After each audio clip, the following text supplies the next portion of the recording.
Here's some news that nobody saw coming. Thrash legend SLAYER have officially reunited, announcing 2 major festival headline shows later this year, with the lineup consisting of the most recent members of the band, including, of course, Kerry King and Araya, as well as Gary Holt and Paul Bostaph. But what does the future of SLAYER look like beyond these festival announcements? What about the wild interview that Kerry King did of just a few weeks ago with Rolling Stone, in which he says that he and Araya have not spoke since the band split up back in 2019? What about King's new band that he literally just announced like 3 weeks ago? Let's discuss.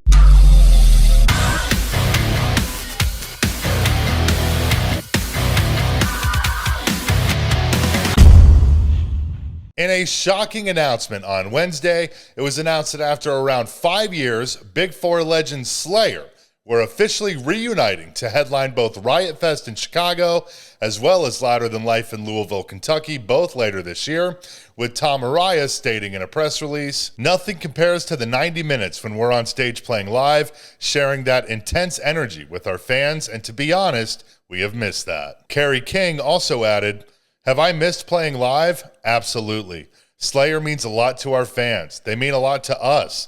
It will be 5 years since we have seen them." Look, man, I love SLAYER. I went to 3 shows on their quote-unquote farewell tour. I saw all 3 different lineups of that tour. It was great. However, that being said, this quote-unquote reunion, to me, it just doesn't make a whole lot of sense for a few different reasons. But before we jump into that, let me be an Eddie Trunk mouthpiece here for a second, if you will, and say that you really should never, ever believe any band that says they're going away, they're doing a farewell tour. It's just not going to happen. Very few bands actually mean it when they say farewell. We'd be here for hours just trying to think of one band that has said farewell and really meant it. There's always, too much money being offered. Members get bored. Members need money.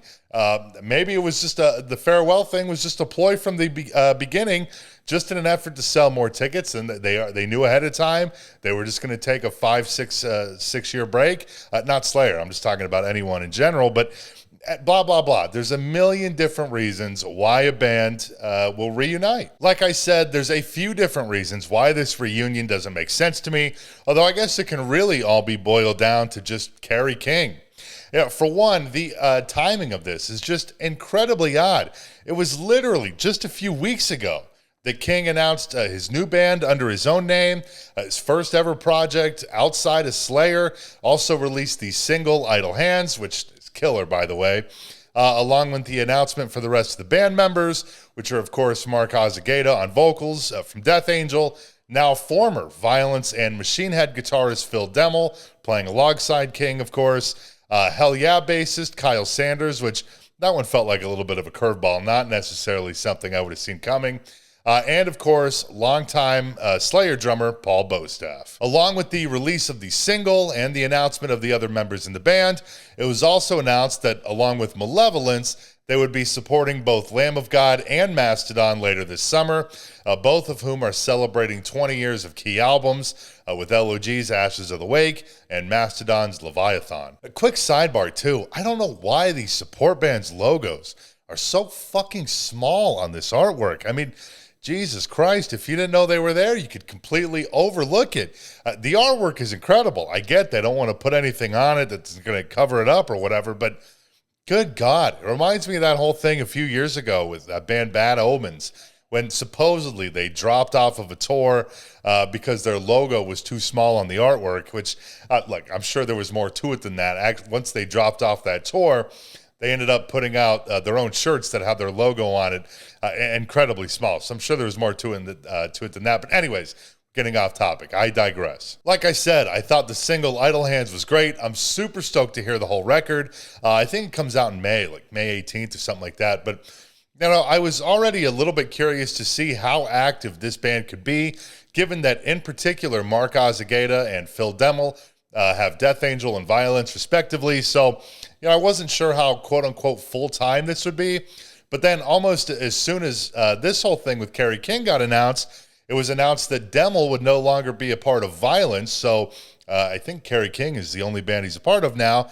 And I mean, yeah, Death Angel is certainly an active band, but they're definitely not active enough to the point where Mark couldn't handle both projects if he wanted to, which is exactly what he's doing. Perhaps the most damning thing about all of this, though, is Kerry King's recent interview from like 3 weeks ago with Rolling Stone, where he hardcore dishes on former Slayer drummer, the great Dave Lombardo, as well as Tom Araya. And now, in light of this announcement being made of Slayer reuniting, it makes things all the more awkward, especially when you consider that guaranteed this reunion has been in the works for months, certainly before this Rolling Stone interview took place. As a refresher on the interview, King noted the major personality differences between he and Araya by stating, "Me and Tom have never been on the same page. Like if I want a chocolate shake, he wants a vanilla shake. Kerry, what color is the sky? Blue. Tom, what color is the sky? White. We're just different people. The further on in years we got, it just became more." He was then asked if he had spoken to Araya since the final Slayer show in 2019, to which he replied, "Not even a text, not even an email. I've talked to everybody else from the band on the phone, text, or email. If Tom hit me up, I'd probably respond. It probably depends on what he hit me up for, but I don't wish him dead at this moment." King then goes on to explain that he was kind of surprised by Araya's decision to move on from Slayer, recalling, "We were on tour and some kid was interviewing him and he said something about, 'I've got to get together with Kerry and talk before we talk about the next record.' He should have just said, 'I'm probably not going to do another record,' or had that conversation with me before he mentioned anything like that. I was just assuming, oh fuck, what's this going to be? And it was, I'm done. Not what I expected.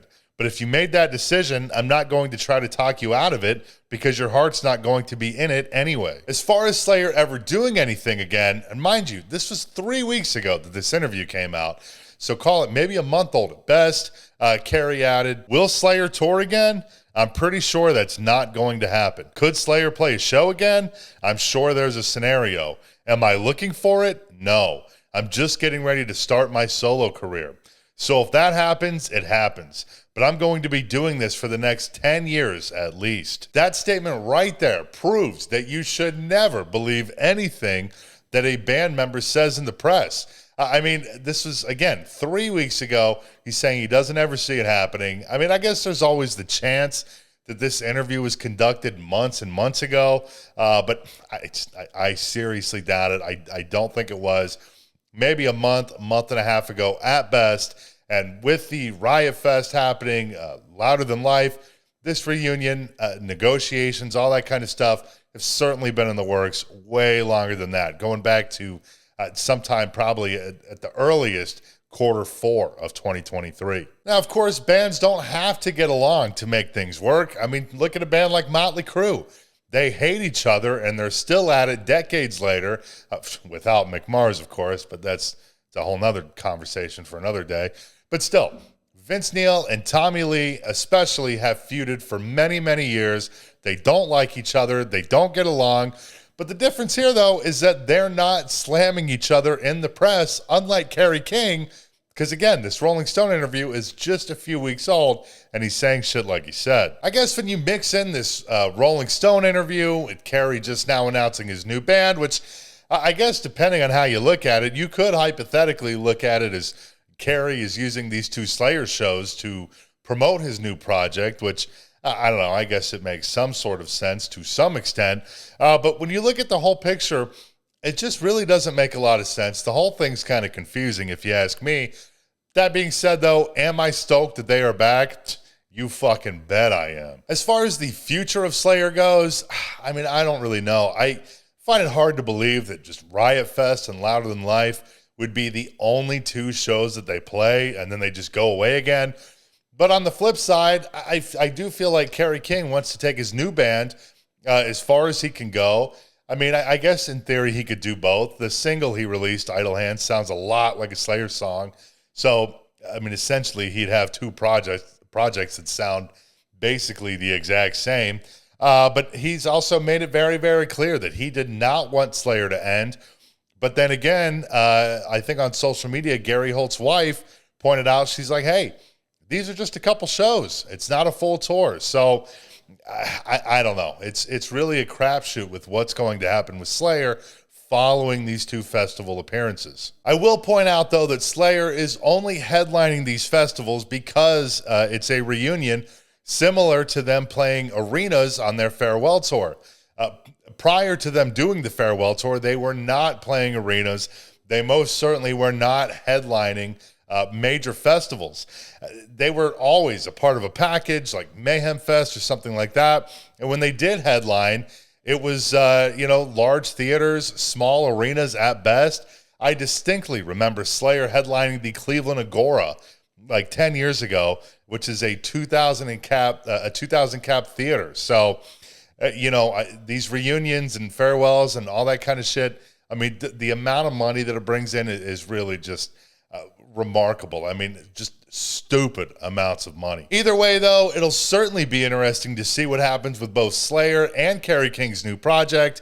And as annoying as bands breaking their farewells can be, this one certainly caught me off guard. And, I do always wish that a band would stick to their word, especially when they make such a big deal about a farewell. Looking again at Motley Crue, but they make such a huge deal that they're going away, whatever, they're not coming back, and then inevitably they do. It's not surprising anymore. It is a little bit disappointing, but I definitely cannot say that I am disappointed to see Slayer come back. Hopefully, it'll turn into more, but we'll see. Time will tell all. All right, though, I gotta run because even though it is that time of February and my fiance is raining blood, I still have to head south of heaven and show no mercy, so I gotta go. But thanks so much for watching. Feel free to subscribe if you want to see more, and I will see you next time.